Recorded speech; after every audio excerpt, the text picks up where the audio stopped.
The Italian America show is sponsored by Full Sponsorship, Cento Fine Foods, trust your family with our family. The Bianchi Law Group, a team of former prosecutors who handle criminal matters, domestic violence, and municipal court throughout the state of New Jersey. Dr. K, the management professor and author of Rockstar Manager, From Theory to Practice. The authors of the #1 international best-selling cookbook, Don't Cut the Basil, 5 Generations of Authentic Italian Recipes. Dr. Mark D'Annunzio, National 4th Vice President, Order Sons and Daughters of Italy in America. The Grand Lodge of New York. The Grand Lodge of Delaware. The Grand Lodge of Ohio. The Grand Lodge of Virginia. The Grand Lodge of Rhode Island. The Grand Lodge of Maryland. The Grand Lodge of the Northwest, representing Oregon and Washington. Long Shot Productions, get back in the game. ACMT, Excellence in Aerospace Manufacturing. And by Silver Spring Capital. Silver Spring Capital Wealth Management is a proud and longtime supporter of the Order Sons and Daughters of Italy in America.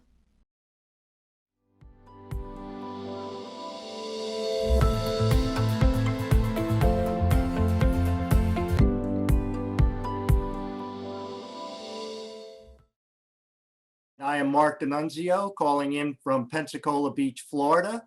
I'm joined by my co-host, Mary from Ohio, who's a member, and Justin in our national office. We'll ask our special guest, and we have a special guest tonight, noted award-winning author, Andrew Cotto. Welcome. Thank you for coming on tonight, and we appreciate you being with us.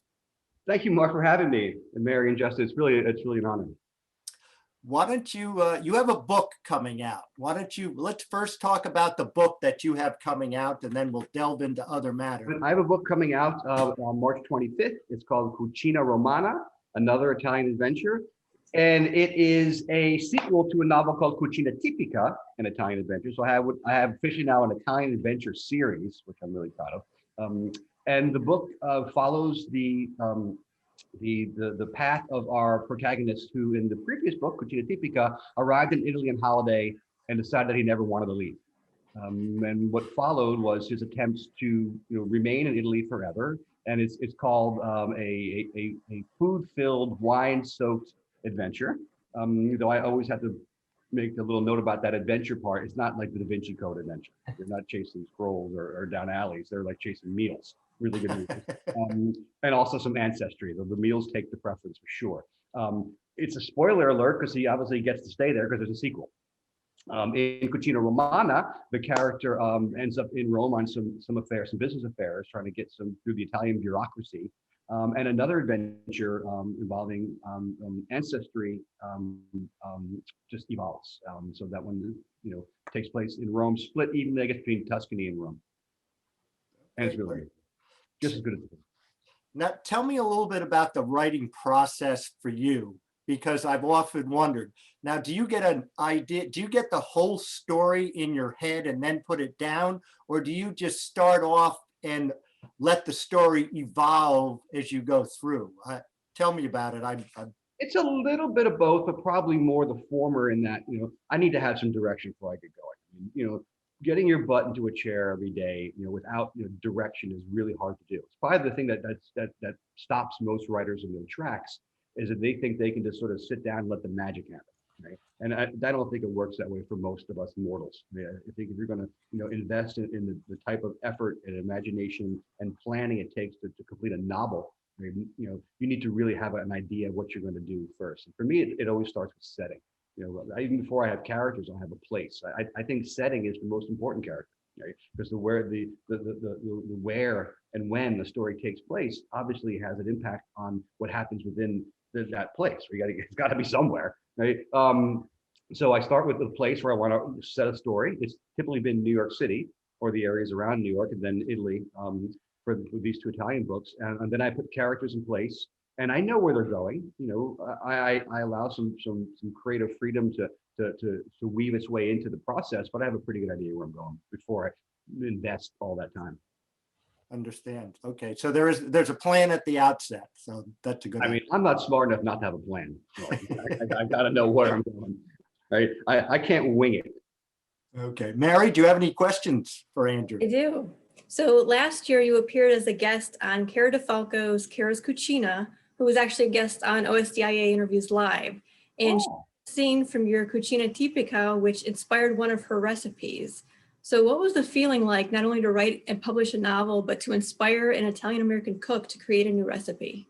There's highlights and there's highlights. This was a highlight, right? When I saw this post from Cara, who I knew of, that she would read the book. I mean, anytime you get feedback from someone, it just feels so good, right? It's validating. I mean, I look like I'm a well-adjusted person, but writing takes a lot out of you. Right? There's a lot of insecurity, there's a lot of risk to it, and anytime you get a review, a good review, it just makes you feel so good to have someone, say an accomplished cook and a public figure say that they were inspired by your book to make a recipe. It was just, it made my year. All right, I'll say half a year. Made my quarter. How's that? Then we made it together. Did you see that? I did. I saw that. That was really fun. And the cool thing about it wasn't like the beefsteak of Fiorentina or like sort of the really well-known Italian dishes that so inspired her. It was a chickpea dish, a cecchi dish, that the character encounters in the story that she made. So it was really fun to have it not be one of the more obvious choices to make. So you inadvertently coupled two passions, writing and Italian food. How did you incorporate food into your novels? And then do you have a favorite Italian dish that you like to make? I think that I've become what I describe as like a food fiction writer. I didn't set out to write about food in my books. I just like feeding people. So I started feeding my characters, right? Even in my earliest books, my first book, The Domino Effect, the character is an Italian-American kid from Queens. And food's not as present in that book as some of the latter ones, but food's a big part of the book. I mean, it is how the kid and his estranged father reconcile. Right? They remember. They go shopping for 7 fish for Christmas Eve together, as like they used to do when he was a little boy, right? And then they get sandwiches from the latteria, and latticini, excuse me. All right, and they eat these roast pork sandwiches with fresh mozzarella, and they're like, oh yeah, I remember we used to do this together all the time, right? And it conjured this memory that touched his heart, right? And it changed his thinking about things. So I'm always finding ways to put food into my books. Like my noir series, Attleboro Blues and Black Irish Blues, the protagonist is not a detective, he's a chef. Okay? And he's a pretty reticent soul, so he communicates, I use this cooking to develop his character. Right? It just went from there. And of course, if you're in Italy, if someone ever wrote a book about Italy and there was the food in it, I would never speak to that. Right? Food's a driving part of that country's culture, and it's a huge part of the character because he has a really great palate. And food provides him nourishment and comfort. Right? It provides him with well-being that he so needs, which is why he really doesn't want to leave. Yes, he enjoys the food very, very much. Right? But it's that sense of reprieve he gets and belonging he gets when eating Italy that means so much to him. I wrote an article for La Cucina Italiana magazine saying that Italian food was my muse. I explained how I don't know any other writer who's so food driven. So tell us the impact of your Italian heritage on your writing, on your career. Yeah, all of my characters, all my protagonists, I should say, my main characters are Italian American. There's a couple who have Irish in their family too. We don't mention that part of it. The Italian American part is part of who they are, and that inspires much of the novel's actions because a lot of these stories are about identity. It's always, obviously I'm Italian American. It was a big part of my life growing up, right? But going back to food keep going back to food. Like my favorite part about my Italian American heritage was being with my family every Sunday for all day lunch at my grandmother's house, right? And it was every single Sunday, and it was not an option, right? There's no like soccer game or birthday party or illness of anything short of hospitalization, right? That would keep you from our grandfather's house on Sunday, and you got there at 11. If you didn't go to church, if you went to church, you can get there at noon, but you were there until dark, right? And I remember those days so vividly because they were so distinct, for most people's lives that I knew, and so memorable in that we were all together as a family, and nothing else mattered, right? The TV didn't go on, right? It was just talking, dancing, music in the background, kids running around, and of course eating, right? And the image of my grandfather at his long table in his little house in Palisades Park, New Jersey, at the end of the table, who spoke no English, just waiting for his food to come. He had his napkin stuck in his dress shirt, right? And he was feeding his family, his 3 daughters, their husbands, all his grandkids, right? With the work he did as a mason, a brick mason during the week, right? And the pride that came out of him, right? And the sense of having us all around just was just so memorable to me. And I think there was something distinctly Italian to that.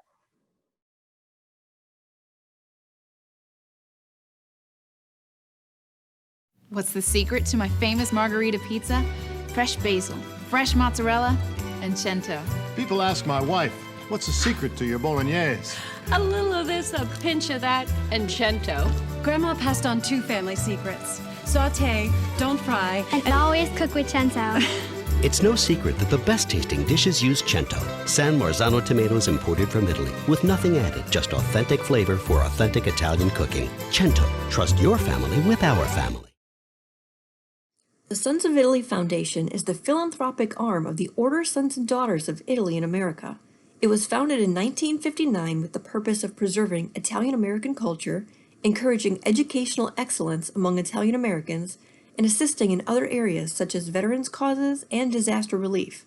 To date, the Sons of Italy Foundation has given tens of millions of dollars to these efforts. For more information on the foundation or to donate, contact us today.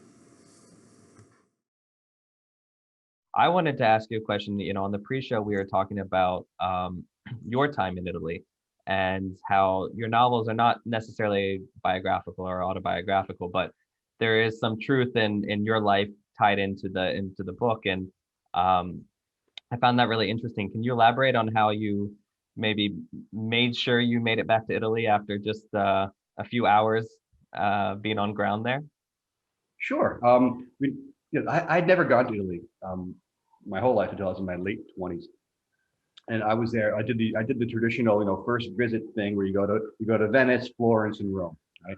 After a day, it was like 2 days in Venice, I guess, and went down to Florence. Right, and I literally in Florence for half a day, maybe I don't know, very short period of time. Right? I'm not keeping track of how long I was there, but it was just like the first day or so, and I was like, I have to live here. I was just overwhelmed with the beauty. With the feeling I had when I was there. When I'm in Italy, I'm so happy.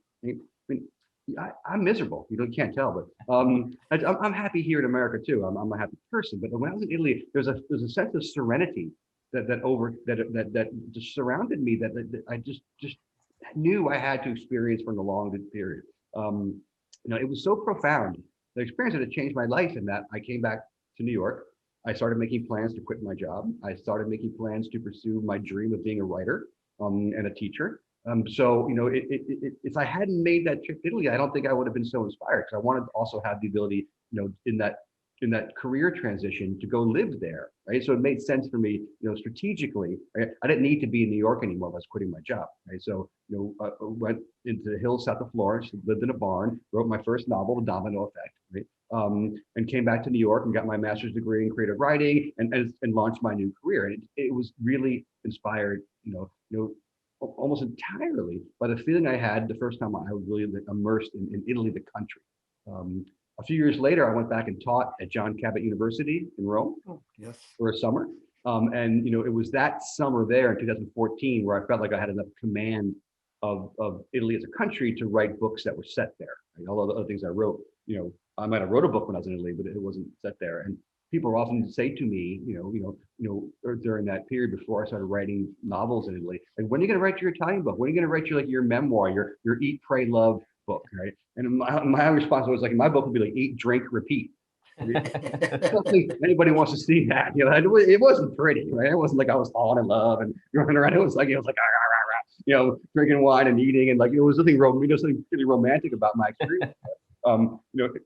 Only to me. I mean, I found it very romantic, but that was, I don't think anyone else would have interest in my particular experiences, but I thought they could benefit from the places that I was immersed. You mentioned you speak so highly and so fondly of Florence, and you seem to have a special connection. What is it about Florence that draws you in, that makes you so connected to it? There's a scene in the book where the character is explaining what it feels like the first time you saw Florence from Piazza Michelangelo. There's that piazza above the city of Florence, right? Where people who are in the know park, because you can park up there and walk down to the city, not have to worry about driving around all that craziness trying to find a parking spot. And the not only is it a convenient place to leave your vehicle for the day for free, but the view is just so mesmerizing. You're looking at a place that seems surreal, right? You can't believe that people made it. Right? It looks like a little tiny model that that someone with a great imagination and motor functioning skills could build a little tiny replica thing, but it's real, right? It's towers and churches and with these incredible domes, right? And I find that Florence just feels itself like a museum, like this living validation of what human beings are capable of, right? To see that they built that city so long ago and it still stands and it's still, the beauty of it, is eternal. And I just find it, so satisfying. I feel like, wow, this is old, right? Like, I'm walking around Lower Manhattan, like this building was built in, 1670. I'm like, that's pretty old. I'm like, look at get a load of these places in Italy, right? That's old, right? And I find it, very life affirming, to be there. And the food. And the food. Go ahead, Mary. You have some questions. Yeah. So you share details about your upcoming novel, but you literally just had a launch party for your other novel, Black Irish Blues. Can you tell us what Black Irish means and how you came up with the title? Sure. Yes, that book just came out. I know it's a rarity that someone has two books coming out within a few months of each other.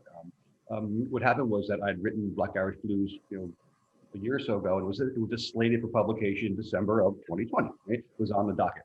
When the lockdown came, I just had to write about Italy, so I wrote this new Italian book in this very short period of time, and it found itself a publication date very soon. Back to your question, Black Irish Blues is a noir. It's the sequel to Attleboro Blues. It's about this character named Caesar Styles.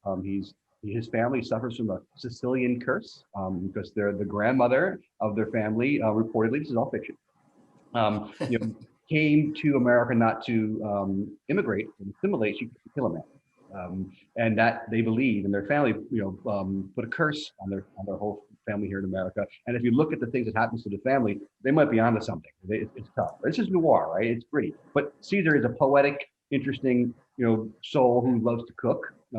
And at the end of Attleboro Blues, which takes place in Brooklyn, he decides that the way to end his family's curse is to go back to his hometown in northern New Jersey, right? The town where I grew up, just over with Washington Bridge, called Glen Rock, New Jersey, and buy the town's tavern and have a sense of normality, right? The mother, before she died, said to him, the reason we're cursed is because we're always running away, right? If you settle, right, make a life for yourself that our family came here to do, is what immigrants are supposed to do, right? You will undo the curse. So he tries. It doesn't work out that way because it's a noir, right? It's not a Hallmark story. It works out in some ways, but there's lots of things involved in it that are true to the genre of noir. And Black Irish Blues, that title comes from, there's a type of person that we used to, when I was a kid living in this town, there was tons of Italians, there was tons of Irish, right? There was other families too, Caribbeans, Jewish folks, good old fashioned WASPs, right? But there was mostly Italians and Irish who all came over from northern Manhattan or the Bronx in the 70s. And there was a type of character that people refer to as Black Irish. It's an Irishman who almost looks Italian. I mean, in some ways, their hair is dark, right? We think of Irish people as being fair-haired, fair-skinned, right? Blue eyes. There's a type of Irish person. I think it's from Galway or something. I'm not sure where they originate, but they have really dark black hair, right? And blue eyes. They're striking looking. Paul Ryan, the old congressman from Wisconsin, he was Black Irish, right? And there's the character that goes missing in the story is named Dinny Tuitt. right? And he's Black Irish. That's very cool. And I love this character, Caesar Styles. I'm gonna write another one of his stories as soon as I get done with what I'm working on now, where he goes down to New Orleans, because I just want to be in New Orleans to do the research.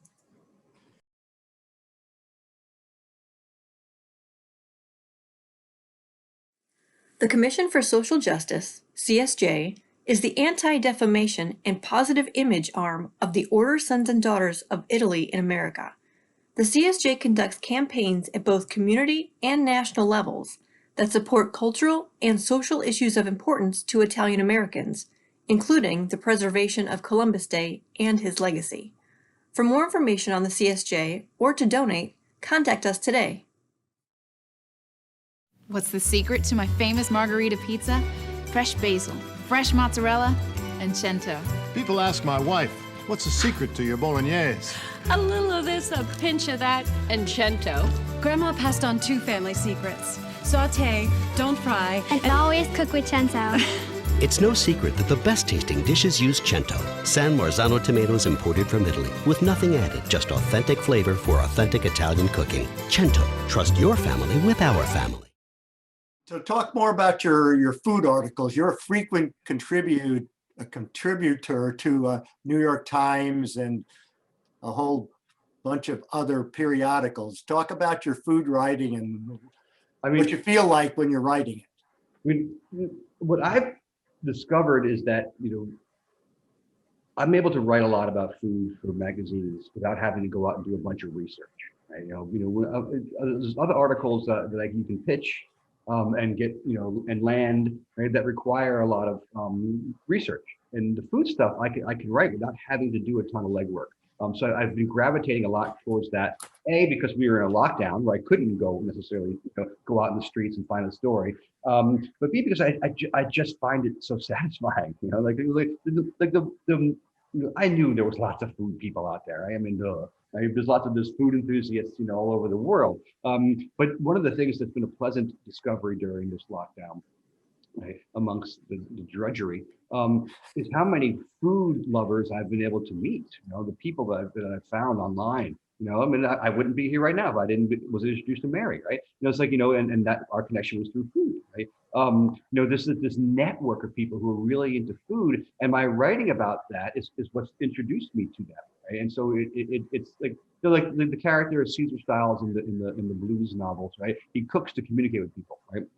I write about food to communicate with people, right? I'm writing about things that that I think they care about, just like I care about them. And then when we connect, hey, what the stuff? I wouldn't be a writer if I didn't want to have relationships with people, right, and communicate.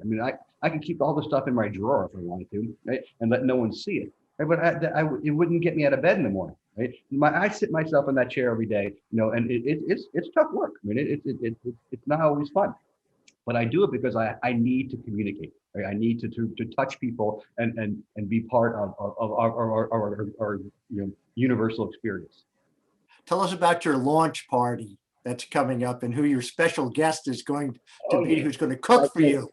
It's so hard to get people to come out to a book reading too, right? Like, oh, come to this bookstore, sit quietly in your chair, right? There'll be like a bottle of wine and a bucket of ice and some crackers and cheese or something, right? And then you read and everyone claps, right? And it's like, I'm a party guy. I like to party. All of my books, with the exception of a couple, I've launched with parties, right? I rent venues. So you've got this big release, you've got all these novels. What's next? I'm going to take a break, I think. I'm actually hoping to finish another novel before summer. Before my goal is for June 1st. I was working, the project I was working on when the lockdown came, and I pivoted towards Cucina Romana for the solace it provided me, was a memoir about a friend of mine named Mike, who passed away. He's my oldest, dearest, bestest friend. We were baptized together, and he died of leukemia 8 years ago. And, it was just a really powerful experience for me because I didn't realize that losing a friend could be so jarring. Right? I kept thinking that, his wife and his children and his siblings, they have a right to be, racked by grief. And I was as well. It took me a long time to figure that out. And when I figured it out, it was really a testimony to the power of friendship. Like we spent so much time together growing up, just like we merged. It was like our DNA began to mingle. And his loss was really devastating to me. And the memoir was just too painful for me to write. I just couldn't, sit there and talk about me and him. So I found a way to fictionalize it. And not surprise, food's a big part of it, right? The book's called Pasta Mike, right? And that's the nickname that the character's grandma had for Mike when he was a kid. She's called Pasta Mike, came over, and it's about friendship. And I moved some things around to make the narrative less intimate to me. But it's really a story about two friends and one of them passing and the impact it had on him. It's pretty heavy duty, I gotta admit. I mean, it's a happy ending. It's gonna have like that, that sort of is a wonderful life type ending, to it. So I always end with happiness. I don't go dark. I love happy endings and stories. I want people to be uplifted on that last page and want to start back on page 1.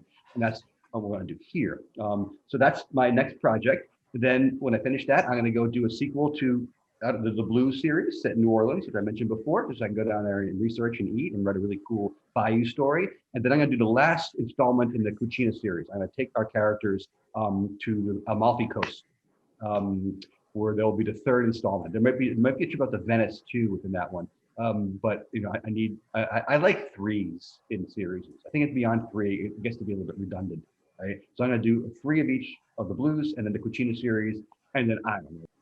Well, that sounds amazing. Thank you for joining us tonight. Yeah, thanks for joining us. And Justin, why don't you tell our audience how to join Sons and Daughters of Italy in America, please? Well, first I want to say the Amalfi Coast sounds like a nice place for a little research and development trip when the lockdown is over. All I gotta do. Well, Andrew, can you tell us where and how we can get your books? Sure. I mean, the books are available, everywhere books are sold, I guess. Of course, Amazon, Barnes and Noble are the most common place people buy books. But if you want to support your local bookstore, you can absolutely go to them and have them order it. I mean, the chance of my books being on the shelves and there's such limited shelf space and so many books is probably small. Though I've seen it, but you can have them order it. It's in the system. So just call them and have them deliver it. If you want autographed copies from me, you can write to me through my website, andrewcotto.com. I'll be happy to get books from the publisher and sign them and inscribe them personally if you'd like, and ship them out to you. And I've done plenty of that in the past, but you will tend to like signed copies, and we don't have readings anymore in public, so it's hard to get a signed copy. And I guess that's it. And thank you, Andrew. Wonderful interview. Lots of fun facts, and we wish you well with your book release party coming up. And it's been a pleasure having you as our guest. And thank you very much for appearing. Thank you, Mark. Thank you, Mary. Thank you, Justin. I truly appreciate your time, and hello to your audience, and all good things to us going forward. Thank you. For more information on Order Sons and Daughters of Italy in America and how to join, please visit osdia.org. Please also follow us on social media. The Italian America show is sponsored by Full Sponsorship, Cento Fine Foods, trust your family with our family. The Bianchi Law Group, a team of former prosecutors who handle criminal matters, domestic violence, and municipal court throughout the state of New Jersey.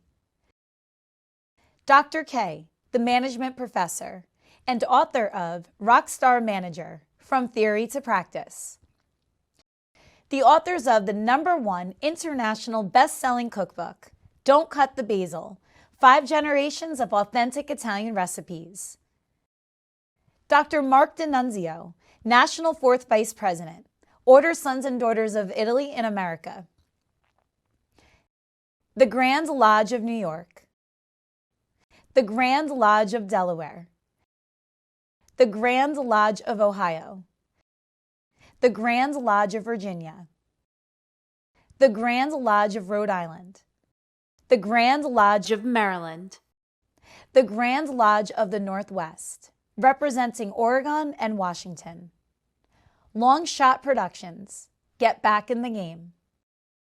ACMT, Excellence in Aerospace Manufacturing. And by Silver Spring Capital. Silver Spring Capital Wealth Management is a proud and longtime supporter of the Order Sons and Daughters of Italy in America.